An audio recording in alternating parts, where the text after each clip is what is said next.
Fala galera do YouTube, meu nome é Madison Costa, eu sou estudante de Direito e estou gravando esse vídeo para me ajudar a fixar um assunto. O assunto de hoje é a petição inicial. Para quem não é do direito, eu vou explicar o que é. A petição inicial é a peça, ou mais simplificadamente é o documento que você escreve e que inicia o processo e define os contornos do processo. Define os fatos, a causa, o pedido e tudo mais, certo? Os requisitos da petição inicial eles são elencados no artigo 319 e 320 do Código de Processo Civil, certo? E mesmo que você venha a cometer uma irregularidade na petição inicial, o juiz, desde que sejam capazes de serem sanados, o juiz ele determinará que em 15 dias você emende, você conserte a petição inicial. Esse prazo não é um prazo preclusivo. Um prazo preclusivo é aquele que, quando se passa, você não pode mais praticar o ato. É um prazo não preclusivo. É um prazo impróprio, digamos assim, né?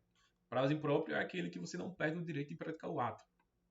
Então, mas o mais importante desse prazo que o juiz dá é a sentença. Se o juiz, se passaram 15 dias e você não emendou a inicial e o juiz não prolatou sentença de indeferimento da petição inicial, então você pode emendar. Agora, se o juiz já o fez, já prolatou a sentença, você não pode emendar a inicial, né? Então, agora o primeiro requisito que tem aqui no documento que eu fiz é juízo a que é dirigida. O juiz a que é dirigida nada mais é para qual tribunal, para cada juiz, para cada fórum você está dirigindo essa petição inicial. Você tem que saber isso. Mas caso você dirija a petição inicial ao juízo errado, não acontece um grande dano. O que acontece é que o juízo para qual foi dirigida, ele vai proceder com a remessa para o juízo competente. Então, depois que você coloca na sua petição inicial para qual juízo é dirigida a petição inicial, você tem que proceder com a qualificação. O que é a qualificação? Nada mais é do que a descrição das partes. Você vai colocar o nome, sobrenome, estado civil, se tem união estável, profissão, residência, domicílio, endereço eletrônico, CPF do autor e do réu. Se for pessoa jurídica, CNPJ, né? Mas caso você não tenha essas informações do réu, né? Que é bem difícil ter esse CPF dos outros, o que você vai fazer? Você pode pedir para o juiz a quem você está dirigindo a sua petição inicial que ele tome as diligências necessárias para obter informação, certo? E caso não seja possível você obter essas informações, nem o juiz conseguir essas informações, ele vai fazer o chamado de citação por edital, que não é o intuito do vídeo, mas a citação do edital é quando o paradeiro do réu é desconhecido ou ignorado, quando é impossível você citar o réu pessoalmente, ou quando você não sabe quem é o réu, você cita por edital. Depois da qualificação, né, tem a causa de pedir. A causa de pedir, ela faz parte das condições de ação. As condições de ação, né, causa de pedir, pedido e fatos. Essas são as condições da ação, certo? Na causa de pedir, vai haver o motivo pelo qual você está pedindo, ou seja, a descrição dos fatos que ensejam esse pedido e os fundamentos jurídicos. O juiz ele não está vinculado aos fundamentos jurídicos, pois existe uma grande expressão do latim que se chama iura novit curia, que é do direito o juiz conhece. Então, ele não está vinculado, pois o juiz conhece do direito. Mas, no caso dos fatos, ele está vinculado porque a petição inicial ela é a peça, ela é o documento, ela é o ato, que ela define os contornos da petição inicial, os contornos pelo qual o juiz vai saber do que está acontecendo. Tanto que também tem a teoria da seção, né?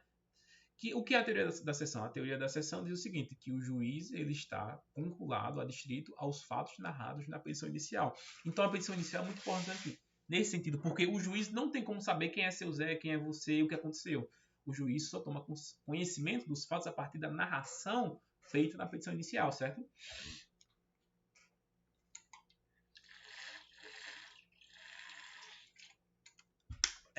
Pedido e suas especificações.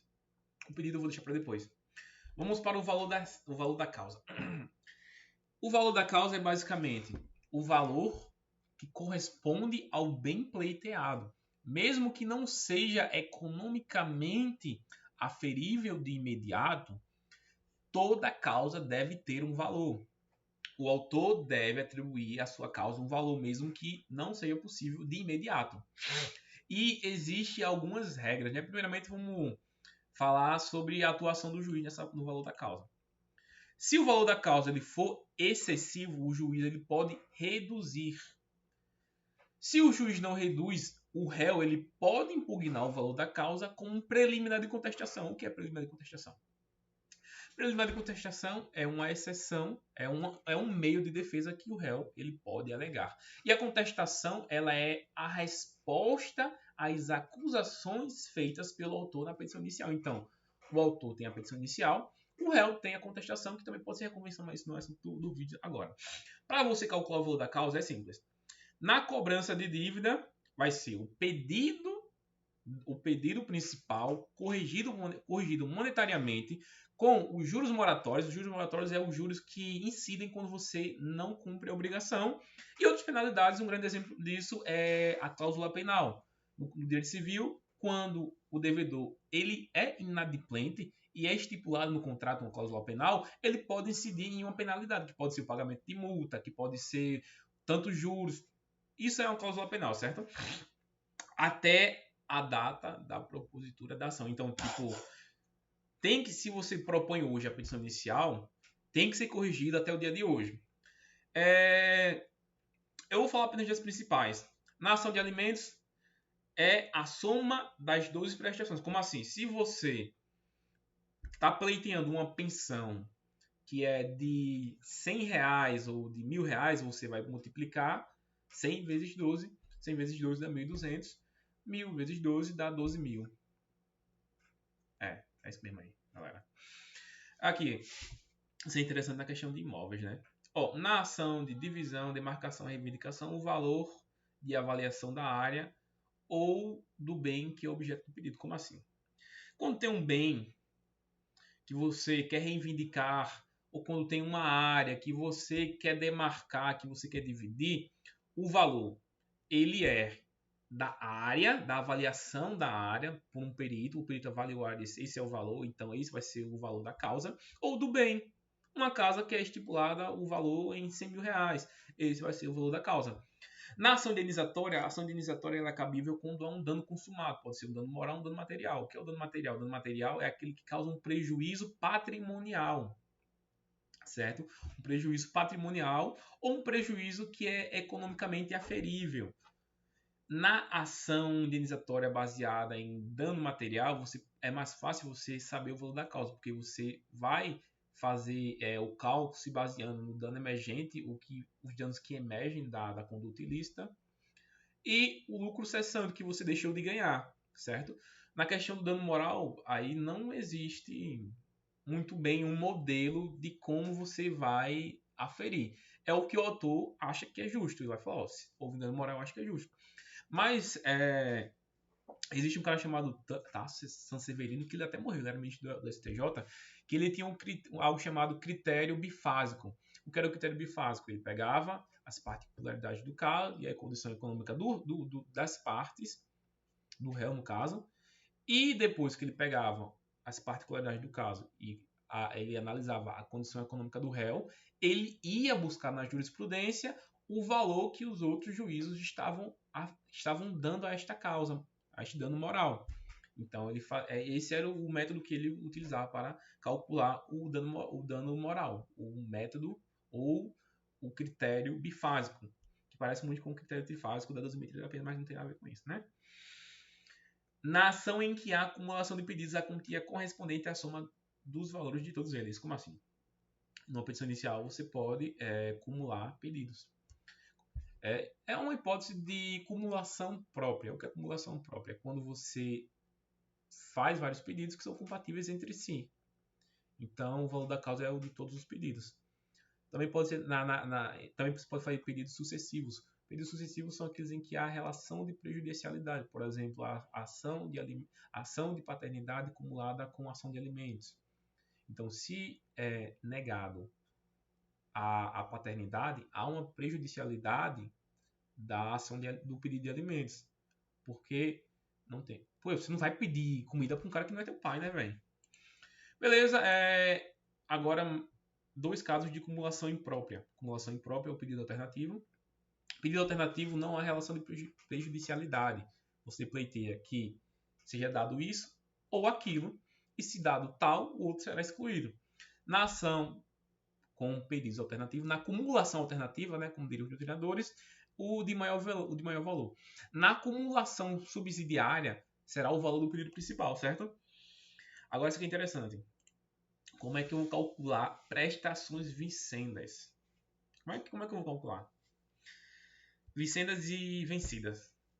Quando há prestações vencidas ou vincendas, você vai somar as prestações vencidas com as prestações vincendas. E como é que ocorre esse cálculo das prestações vencidas e vincendas? Não, no caso, vincendas, que as que ainda não venceram. Beleza. Se as prestações forem superior a 1 ano ou por período determinado, o valor das prestações vincendas será o da prestação anual. Por exemplo, você vai pegar de janeiro até dezembro e esse é o valor. Se for inferior a 1 ano, o valor das prestações vincendas será o da soma com as prestações restantes, certo? Então, nós estamos no mês 4, seria 4 mais 6. É isso. Aí tem outro requisito, é a prova que o autor pretende demonstrar. Os fatos alegados. Beleza. Quando você está alegando um fato, incumbe a você o ônus de provar o fato. Então, você tem que demonstrar na petição inicial os fatos que você pretende provar. Mas, na verdade, existe um cara chamado Marcos Rios Gonçalves. Não, Marcos Vinícius Rios Gonçalves. É difícil ter o nome desse cara. Marcos Vinícius Rios Gonçalves, certo? Ele é autor de direito civil, de processo civil esquemático. Ele diz que não é causa de indeferimento da petição inicial. Você pode requerer que as provas sejam produzidas em outro momento, até porque é meio complicado você querer produzir provas já de imediato. Você não sabe ainda como é que vai ser o negócio, né? E outro requisito é opção pela realização ou não de audiência de conciliação. O que é isso? Na verdade, não é um requisito inicial, é uma oportunidade que tem um autor de expressar se tem interesse na conciliação, certo?